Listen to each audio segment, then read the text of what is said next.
আল্লাহ বলেন, হে পৃথিবীর মানুষ, হে আমার বান্দারা, তোমরা দুনিয়ার মধ্যে গিয়েছো, আমি তোমাদেরকে দুনিয়ার মধ্যে পাঠাইলাম। পাঠাইবার পরে আমি জানি তোমরা অনেক অন্যায় পথে যাবে, অনেক কাজ করবে, যে কাজগুলোর মধ্যে তোমাদের গুনাহ হয়ে যাবে। হে বান্দা, তোমরা গুনাহ করবে তাও আমি ভালো মতো জানি, তোমরা পাপ করবে তাও আমি ভালো মতো জানি। বান্দারে, পাপ করার পরে, গুনাহ করার পরে একাই কি মসজিদের মধ্যে তোমরা কেঁদেছো, রব্বানা যালামনা, বলেন রব্বানা যালামনা আনফুসানা ওয়া ইন লাম তাগফির লানা ওয়া তারহামনা লানাকুনান্না মিনাল খাসিরিন বলে বলে মসজিদে কেঁদেছো, আসরের নামাজ পড়ে কেঁদেছো, যোহরের নামাজ পড়ে কেঁদেছো, মাগরিবের পড়ে কেঁদেছো, এশার নামাজ পড়ে কেঁদেছো। এ বান্দা, নামাজের মুসল্লা যখন বসে যাও, আমি আল্লাহকে তোমরা বারবার বল, আল্লাহ আমার গুনাহ মাফ করে দাও। তারপরও আমি তোমাদের গুনাহ মাফ করে নেই। তারপরও তোমরা নিশি রাত্রে, মানুষ যখন ঘুমে যায়, তোমার বিবি যখন ঘুম যায়, তোমার ছেলে যখন ঘুম যায়, তুমি নিশি রাত্রে ঠান্ডা পানি দিয়ে ওযু বানিয়ে নামাজের মুসল্লায় বসে তুমি আবার যখন ডাক দাও, রব্বুল আলামিন, পৃথিবীর কোনো মানুষ আমার গুনাহ সম্পর্কে জানে না, তুমি আমার গুনাহ সম্পর্কে জানো। আমি এমন গুনাহ করেছি আমার বিবি জানে না, বিবি গুনাহ করেছে আমি জানি না। আল্লাহ, তুমি সব কিচ্ছু জানো। হে আমার প্রভু, তুমি আমাকে মাফ করে দাও। আমার আল্লাহ বলে, তারপরও যদি তোমাদেরকে আমি মাফ না করি, তারপরও বান্দা, তোমরা আমার রহমতের দরজা থেকে ফিরে যাইও না। আমি তোমাদেরকে হুকুম দিচ্ছি, ওয়ালাউ আন্নাহুম ইয যালামু আনফুসাহুম জাউকা, বান্দারে, যদি গুনাহ করে ফেলো, আমার রহমত থেকে মুখ ফিরিয়ে তুমি চলে যাইও না। বান্দা, আকাশ পরিমাণ যদি গুনাহ করো, পাতাল পরিমাণ যদি গুনাহ করো, সাগরের পানি পরিমাণ যদি গুনাহ করো, পাহাড় তুলনায় যদি তুমি গুনাহ করো, আমার দরবার থেকে তুমি নিরাশ হইও না। বান্দা, আমি তোমাকে একটি রাস্তা পাঠাই দিচ্ছি, একটি পথ তোমাকে আমি দেখাই দিচ্ছি। সেই পথটি কোন পথ তোমরা জানো? ওয়ালাউ আন্নাহুম ইয যালামু আনফুসাহুম জাউকা, বান্দারে, যখন তোমরা বরবাদ হয়ে যাবে, তখন তোমাদেরকে একটা পথ আমি তোমাদেরকে দেখাই দিলাম। সেই পথটির নাম হচ্ছে আমার রাসূলের মদিনা। জোরে বলেন সুবহানাল্লাহ। বান্দা, আমার নবীর দরবারে গিয়ে কেঁদে কেঁদে তোমরা বলো, ইয়া রাসূলুল্লাহ, ইয়া হাবিবাল্লাহ, আয়া আকা, ইয়া রাসূলুল্লাহ। আল্লাহ কোরআনে বলেছে, ওয়ালাউ আন্নাহুম ইয যালামু আনফুসাহুম জাউকা ফাস্তাগফিরুল্লাহ ওয়াস্তাগফার লাহুমুর রাসূল। আল্লাহ বলেছে, হে বান্দা, তোমরা ডানে না গিয়ে, বামে না গিয়ে, পিছে না গিয়ে, তোমরা সরাসরি আমার নবীর কদমে চলে যাও। আমার নবীর কদমে গিয়ে আমি আল্লাহর দরবারে তোমরা তওবা করো।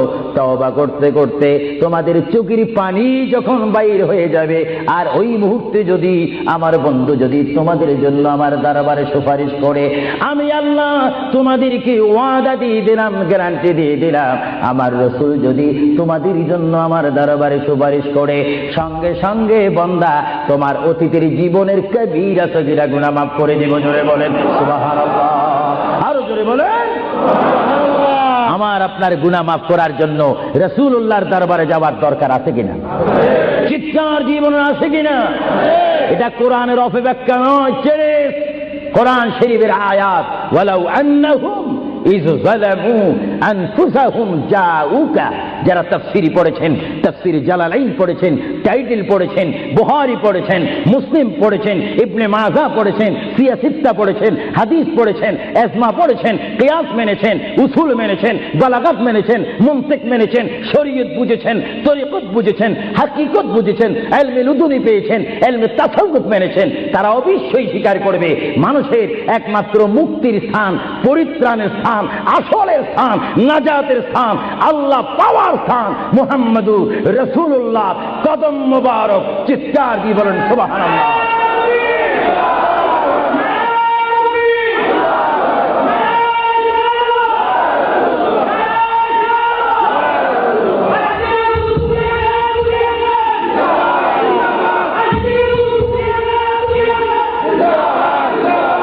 আপনারা সেই রাসূল চান কি চান না?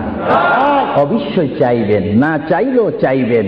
কেন চান নেই? অবশ্যই আফসোস করবেন। কারণ পৃথিবীতে সন্তান রয়েছে, বিবির জন্য স্বামী রয়েছে, স্বামীর জন্য বিবি রয়েছে, সন্তানের পাশে মা রয়েছে, মায়ের পাশে সন্তান রয়েছে। এটার নাম দুনিয়া। আর দুনিয়া ও মাজরাতুল আখিরা। কিন্তু কিন্তু এই দুনিয়া যেই দিন জীবনের সমাপ্তি বিদায় ঘণ্টা বেজে যাবে, সেই দিন সন্তান ইচ্ছা করে মায়ের পা ছেড়ে দিবে, পিতা তার মায়ের সামনে থেকে চলে যাবে, এমনি ভাবে সবাই বিচ্ছিন্ন হয়ে যাবে, সব চলে যাবে, একমাত্র সাথী হবে, আপন হবে, বন্ধু হবে, কবরের সঙ্গী হবে। সবাই বলেন মুহাম্মাদুর, আরো জোরে বলেন না মুহাম্মাদুর। আপনারা সেই রসুল চান কি চান না? সেই রসুলের চরিত্রের মধ্যে উম্মতে রক্ষা পাওয়ার গ্যারান্টি আছে কিনা? সেই রসুলের চরিত্রের মধ্যে উম্মতে রক্ষা পাওয়ার গ্যারান্টি আছে কিনা? একটু দুরূদ শরীফ পড়েন, আল্লাহুম্মা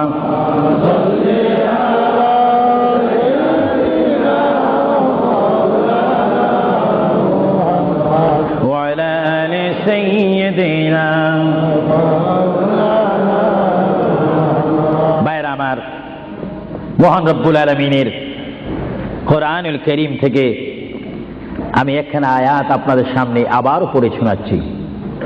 আমরা যারা এখানে উপস্থিত রয়েছি, আমাদের সকলের জীবনের সাথে সঙ্গে সঙ্গে রয়েছে মওত। জোরে বলুন কি? মরণ। মরণ মানে নড়াচড়া নাই, কথা নাই, শক্তি দেখাইবার ক্ষমতা নাই, চিৎকার দেওয়ার কোনো আওয়াজ নাই। এটার নাম কি? আমার আপনার এই বডি থেকে, দেহ থেকে, শরীর থেকে, জিসিম থেকে প্রাণ পাখি চলে যাবে, রূহ। সেই রূহ যখন আমাদের সামনে থেকে, ভিতর থেকে চলে যাবে, তখনই আমাদেরকে ঘোষণা করা হবে মরহুম। স্পিকার যখন ছিলাম, স্টেজ আসন গ্রহণ করে আন্তর্জাতিক বক্তা আবু সুফিয়ান আল কাদেরী বক্তব্য দিচ্ছে, আর যখনই আমার নিঃশ্বাসটা চলে যাবে, সেই দিন আন্তর্জাতিক শব্দ আর ব্যবহার হবে না। সেই দিন সবাই আমাকে বলবে, ইসলামিক আহলে সুন্নাহ ইসলামিক ফাউন্ডেশনের সকল সদস্যরা, সকল ইমানি ভাইয়েরা, সুন্নি মুসলমান ভাইয়েরা, তাওহীদ ও রিসালাত বিশ্বাসী ভাইয়েরা, সেই দিন আমাকে অবশ্যই ঘোষণা দিবেন মরহুম। জোরে বলেন কি? কিছুক্ষণ আগে আমি ছিলাম সাহেব, কিছুক্ষণ আগে ছিলাম আমি মাওলানা, কিছুক্ষণ আগে ছিলাম আল্লামা, কিছুক্ষণ আগে ছিলাম বিশ্বনন্দিত, কিছুক্ষণ আগে ছিলাম বিশ্ব মুফাসসির, আর এখন হয়ে গেলাম কি? মরহুম। অর্থাৎ এখন কি নাই? জীবন নাই, রূহ নাই, প্রাণ নাই। জোরে বলেন কি নাই? আমাদের সকলের বর্তমান এই মুহূর্তে আমার মা বোন বলেন, আমার ছোট ভাইয়েরা বলেন, বাবারা বলেন, আমার জ্ঞানী গুণী ভাইয়েরা বলেন, আমাদের মধ্যে প্রাণ আছে কিনা? এই প্রাণটা কি আপনার হুকুমের মধ্যে নাকি? আপনি জানেন চেয়ারে বসেছেন, আপনি জানেন যে এই মুহূর্তের মধ্যে আপনি কয়েকবার মৃত্যুবরণ করতেছেন। একটি নিঃশ্বাস যদি চলে যায়, বাইর হয়ে যায়, আরেকটি নিঃশ্বাস নেওয়ার ক্ষমতা নেই। যে তুই নিঃশ্বাস প্রতি মুহূর্তে, প্রতি সেকেন্ডে যিনি আমাদের মধ্যে নিঃশ্বাস দিচ্ছেন এবং বাহির হচ্ছে, আসতেছে এবং যাচ্ছে, এই নিঃশ্বাস হুকুম মানতেছে কার? আরো জোরে বলুন কার? হঠাৎ করে যদি বন্ধ হয়ে যায়, পলিসি শেষ, ব্যবসা শেষ, ঘরের সেই সামানা সৌন্দর্য, সেই চেয়ার পালং, সেই স্বর্ণ হীরা মুক্তা পাউন্ড ডলার রিয়াল সব কি শেষ। এসেছেন আপনি, এখান থেকে আপনার বেডে আর যদি মৃত্যু হন, আর ঘরে আপনাকে ঢুকাবে না। 2,000 পাউন্ড দিয়ে ঘর খরিদ করেছেন, সেই ঘরে আপনার স্থান নেই। আপনাকে মরহুম বলে, মৃত্যু বলে আপনাকে ঘোষণা দেওয়া হবে, এই ঘরে তার স্থান নাই।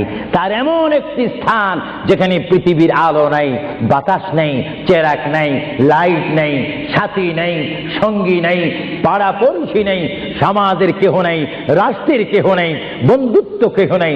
এমন একটি জায়গায় তাকে পৌঁছে দেওয়া হোক, যেই জায়গার নাম বলা হয় আলমে বারজুখ।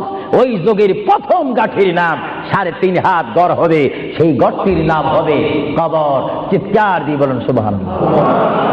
আরো জোরে বলুন না সুবহানাল্লাহ। সেই কবরে আমাদের যাওয়ার প্রোগ্রাম আছে কিনা? এই জন্য আমার বিষয় হচ্ছে কবর ও হাসর। কবর কি? কবরে আপনাকে যেতে হবে। সেই কবর কি?